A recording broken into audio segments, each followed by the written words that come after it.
In this video, I'm going to teach you everything that you need to know about React Router and how to work with it in a React application. By the end of the video, and only if you watch it until the end, you're going to be able to implement your own client-side routing solution in React using React Router. Let's get into it. All right, let's begin. As usual, in front of us, we have a very simple React application. This application, it's only doing one thing. It's taking this homepage component here and it's rendering it on the screen. This is what the application looks like, and we have homepage right here.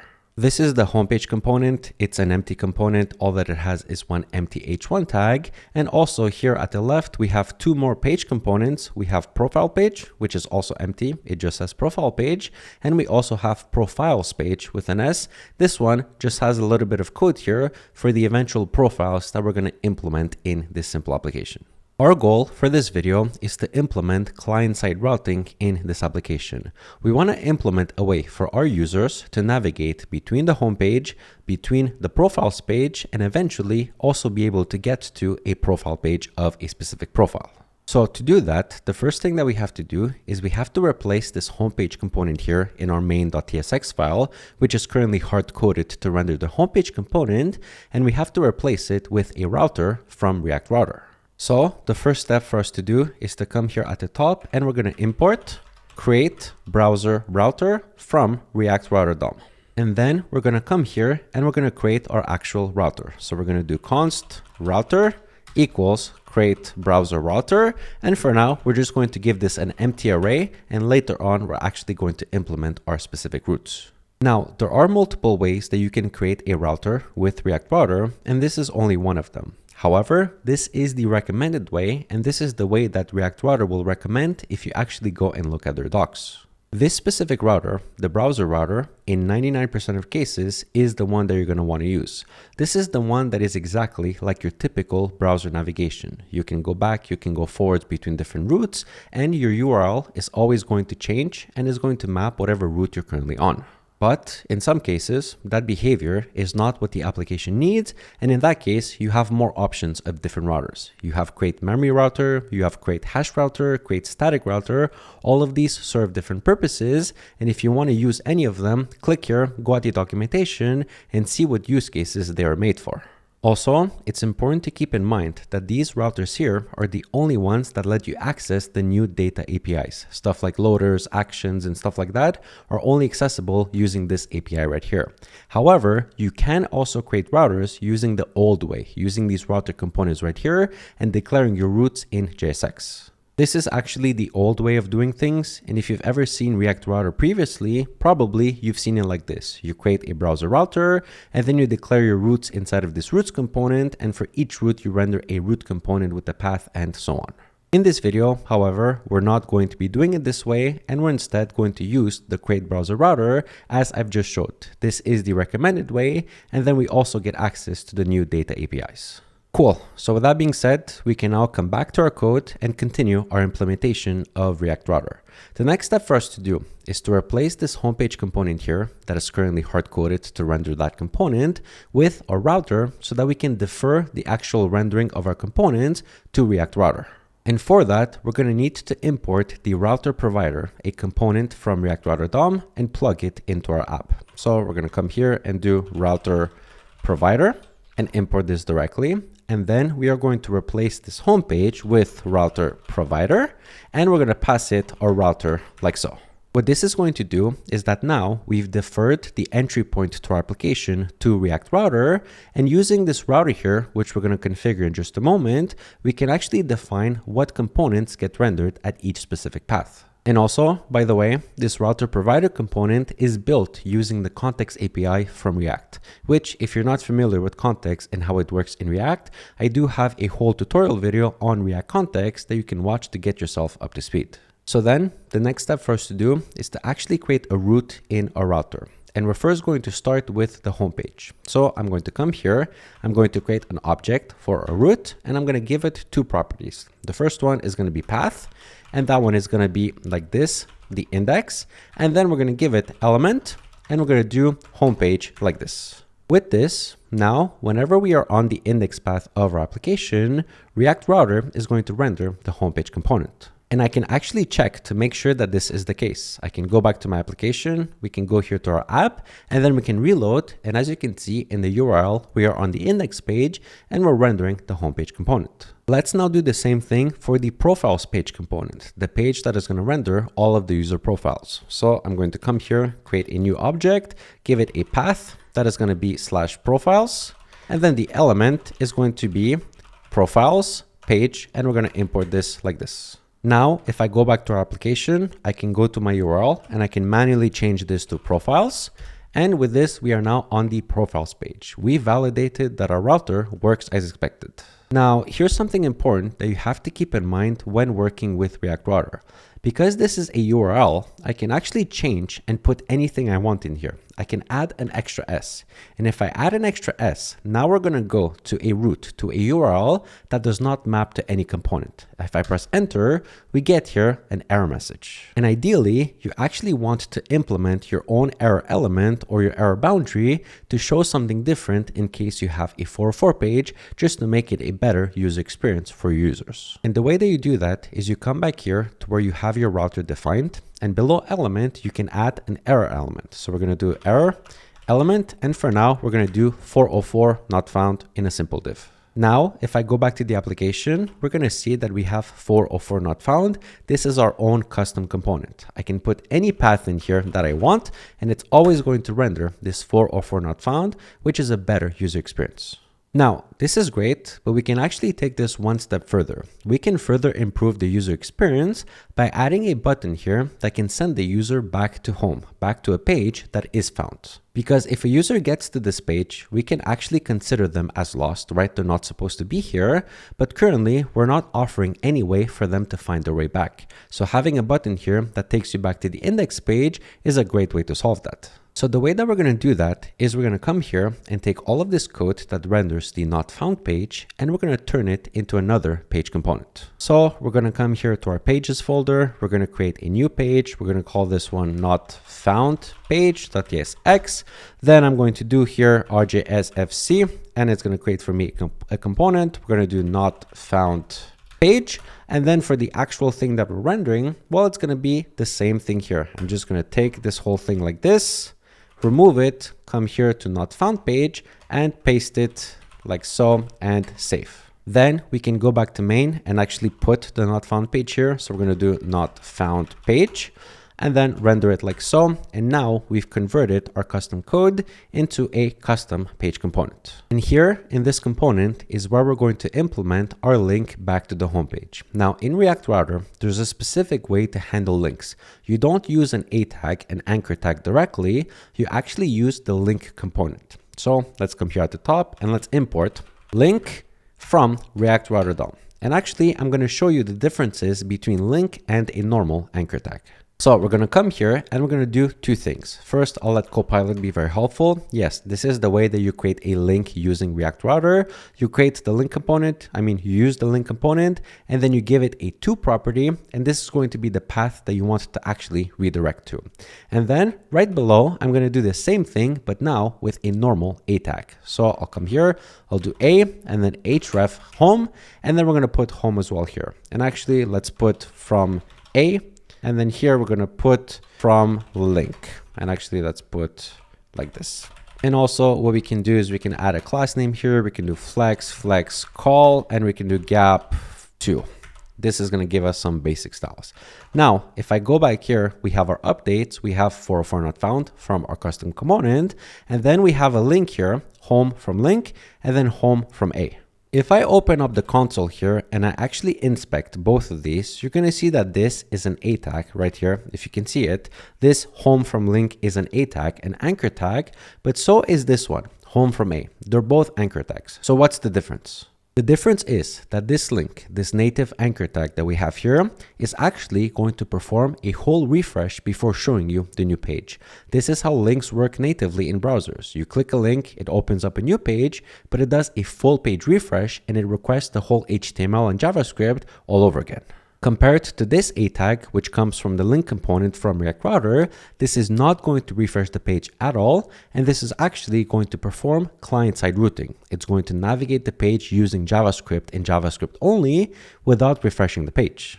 And you can actually see this if you click both of these links. So let me first go to my network and actually slow down my network so that you can actually see what's going on. I'm going to click home from A, and you're going to see that the browser reloads, everything is fetched again from scratch. Then if I go back and I click home from link, you actually see that the transition was instantaneous and we did not refresh and we didn't load any extra data. This is what React Router does. It does client-side routing that is JavaScript only, and it provides a much better user experience. So now with this, we're actually done with the not found page. We can maybe just remove this A tag here so that we don't allow our users to click it. And we can just leave this link from React Router. We can close this page, and now we can start to deal with the actual profiles page and seeing an individual profile. So the first thing that I want to do is I actually want to render out some links for the profiles page, because currently the profiles page only shows this. So I'm going to remove all of this here, and instead I'm going to use these profiles and map over them and render a link for each single profile. So we're going to come here and do profiles.map profile, and we are going to return a key that's going to be profile and then href profile, and let's see what is wrong here. We don't have this, and there we go. Now for each profile, we're just rendering an A tag, and actually this should be a link tag because we want to have client-side navigation. So we're going to render a link, and instead of href, this is going to be 2. And each profile is basically going to link to /profiles, and then we're going to put the actual ID of the profile in the URL. And actually, I just realized that we have to actually put something in the link. We have to give it some text. So we're going to do here, profile, and we're going to close the link like so. Now we would actually be able to see something on that profile. Then if we go back to our application and we now change the URL to profiles, we now see all of our profiles right here, which is great. Maybe we want to come here and just do something like class name, flex call, and then gap 2, just so we have better styles. And there we go. This looks a lot better. So now we have 5 profiles, 5 different links, but if I click any link, we're actually sent to the 404 not found page because we haven't yet implemented the single individual profile root in our app. So let's implement it. Let's come back to our code and let's come here to main.tsx. Here we have to create a new root, and this time for the profile page of a specific profile. So I'm going to come here, I'm going to make path. And now for the path, we have to ask ourselves the question, what path do we actually want to do? We know that it's going to have to be /profiles, but how do we actually get, if you see here in the URL, we have /profiles/1. This is a dynamic parameter that can change for a specific profile. And in React Router, there's actually a way to implement dynamic paths to put some sort of property in a URL that can change based on the specific entity. And as you can see here, Copilot already knows exactly what I'm going to do. The way that you do that is you do this. You do / for a different part of the URL, and then you put colon and then the actual property here. And what we're going to do, instead of ID, because you can name this any word that you want, we're going to do profile ID because this makes it just a little bit more clear. What this is going to do is it's going to tell React Router that this URL has a dynamic parameter and this part can be different. It can change. It can be 1, it can be 2, it can be 3, it can be A, B, and C, or it can be anything. This is dynamic. And anything that matches this pattern here is going to render out the actual element, which in our case is going to be the profile page singular, like so. So now with this, if we go back to our application, we actually see profile page being rendered on /profiles/1. If I go back to where we were before, we have profile 2, 3, 4, 5. I can click any of these profiles and it all puts me to profile page. You can see here it's 2. If I go back, I click 3 in the URL, it's 3. All of these match the profile page because that's what this means. That's what this path here means. It can be anything. I can go back to the application and I can change this to A, for example, and it will still work. I can put here any random characters and it is still going to render the profiles page. Now, if you're observant, you'll actually notice that there's something missing in this page. This profile page, this component, doesn't have context, is not aware of the actual profile ID that it's currently rendering. I can change this to anything and nothing is actually changing on the page. What we need to do is we need to make this component aware of this parameter right here. Because in a real world application, if you have a profile page, you want to know the profile ID because you're going to want to use it inside of this component, maybe to fetch the actual profile data of that specific user. And in React Router, the way that you access these parameters right here is actually quite simple. You make use of the use params custom hook. So we're going to come here, import use params from React Router, and then we're just going to do use params, call it like so, and this. This use params is going to return you all of the parameters available of this specific page. So what I can do is I can come here, I can do const params, and then I can just console.log params to see what we actually get. If I go back to the application and I open up the console here so that we can see, we have an object and here we have profile ID and then 1.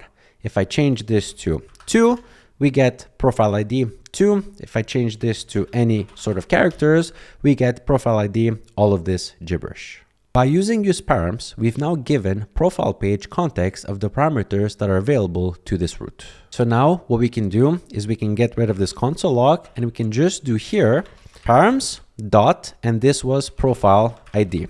If you close this, now we go back here and the profile ID is actually shown in the UI. I can go back here to 1 and we're now seeing profile page 1. I can go back here to 2 and we're seeing profile page 2. You get the idea. Now, if you're working in Typescript, which we are in this video, I'm going to give you a very useful tip. As it stands currently, these parameters are not defined. We don't actually know what properties we have in here. To fix this, what we can do is we can actually give use params a type. We can come here and we can put these angle brackets here and we can give it the type of parameters. For example, we can do profile ID and then we can do this string. Now, profile ID is actually going to be typed, and if I do here params and then do period, it's going to know that we're expecting a profile ID.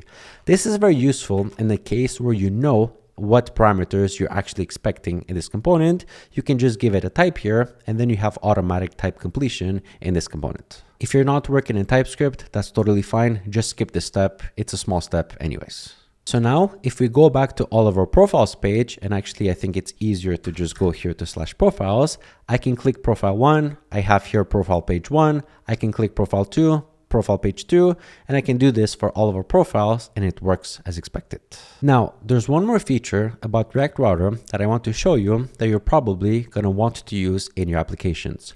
The way it stands currently, every time we navigate from this /profiles page to an individual profile, we're actually rendering all of the profile and we're losing the context of this page, right? Because it is a whole different page. But sometimes in a real world application, you might want to keep all of these profiles here. And when you click one of them, you actually only see the profile on this side of the screen. This remains here on the left. And in React Router, the way that we can achieve this is by creating a child root. What we have to do is we have to make this component here, this root, the /profile ID, a child of this root. This way, this root is always going to be visible on this path. And then when we navigate to a specific profile, it's still going to be visible here on the left. And we're also going to see this on the right. So going back to our code, we can come here to main.tsx. And the only thing that we have to do is just take this path here, the individual profile page, and move it inside of the children property of this root right here. We can paste it here. This children property allows you to specify some roots that are children of this root, which means that they're going to be rendered exactly as I've said. Now, if you go to the application, you can click profile 1. This root is still visible. The URL here at the top changes. We're on /profile/1, but we're actually not seeing the individual profile. I can click 2. The URL changes to 2, but we're not seeing the actual profile. What's going on? Well, the reason for that is if you actually go to profiles page that renders all of the different profiles, we haven't told React Router where it should render its children roots. React Router needs to know how you want to display a child root in terms of its styling to be able to actually display it. If we didn't display it, if we didn't tell it how to do it, it's just not going to render. It's going to show us the actual parent root, but it's not going to render the child root because we haven't told it how it should do so. So what we have to do is we have to come here in our imports and import another component. This is going to be the outlet component, and this component will act as a placeholder for any child root in this component. We can just put outlet here like this, and then this is now going to be the placeholder. Any child root of this component is going to be rendered as this component, as this outlet component. So now going back to the application, we actually see all of these profiles here, and we also see profile page 3. I can go to 1, I see profile page 1. I can go to 4, I see profile page 4. Now the actual child root is being rendered through the outlet component. And now what we can do, we can actually come here, create a new div, wrap all of these profiles in its own div, and then take all of the styles here like so, because these styles belong only to this. And here we can do class name, flex, and we're just going to leave that so, gap maybe 2. And now this looks a lot more proper. We have them side by side. Profile page 2 goes to profile page 2, 3 to 3, and so on. And now there's one more thing that I want to show you, and this is the last thing for this tutorial. Currently, we have child roots, right? We have profile 2, 3, 4, and so on, and we're rendering the actual individual profiles here. But besides the URL, we actually have no way to know which page we're currently on. It will be very helpful if one of these links is highlighted if we're on that specific profile. So in this case, we're on profile page 4. This link should be highlighted. And we can actually do that quite simply in React Router by simply replacing this link component here with another component called navlink. So I'm going to actually replace all of these with nav link. And now, as you're going to see, this works exactly in the same way. It takes the same props. However, now these are nav links. They still work exactly in the same way. But now we can actually configure this to check the actual URL. And if it's active, if this link is currently the active link, it can have a different style. So we can actually come back here and we can give this nav link a class name. So we're going to do class name, and that is going to be equal to a function that can take in an is active property and will return some values here. And here we're going to do return is active question mark text primary, and we're going to give here 700. Otherwise, we're going to return an empty string. And now if I go back to the application, profiling 1 is highlighted in a different color. I can click 2. Now this one is highlighted. I can click 3. It's highlighted. All of the active links are going to be highlighted in a different color, which makes for a better user experience. Now, before we end this video, I do want to mention that there's a lot of things that I did not go over in this tutorial about React Router. And for that, I would actually recommend that you go to React Router, the documentation, and you follow this tutorial right here. This one goes into a lot more detail on all of the different things that you can do with React Router. For example, we did not look at loading data, right? You can actually load data directly through React Router if you want to. You don't have to, and you can do it with a loader. You can create a loader function here. You can pass it here as the loader, and this will actually load this data and make it available to your component using useLoaderData. You can also do actions, editing data, right? You can come here to data rights and you can look at all of this code. You can create here an action, and then you can pass this action in a form, and then you can pass it here as the action to this browser router. By the way, the only reason that this is available is because we're using browser router, which is what I mentioned at the beginning of this video. There's a lot more things in here that I did not cover because they are a little bit more advanced. I wanted to keep this video quite simple and only cover the things that I covered. But yeah, with this, you have everything that you need to get started with React Router and to implement your own routing solution in your React applications. If you enjoyed this video and you wanted to see more videos just like these, be sure to leave this video a big thumbs up. You can also click here to subscribe, or you can click here to watch a different video of mine that YouTube seems to think that you're going to enjoy. And with that being said, my name has been Darius Kozlin. This is Kozlin Solutions. Thank you so much for watching, and I will see you in the next video. Ciao, ciao.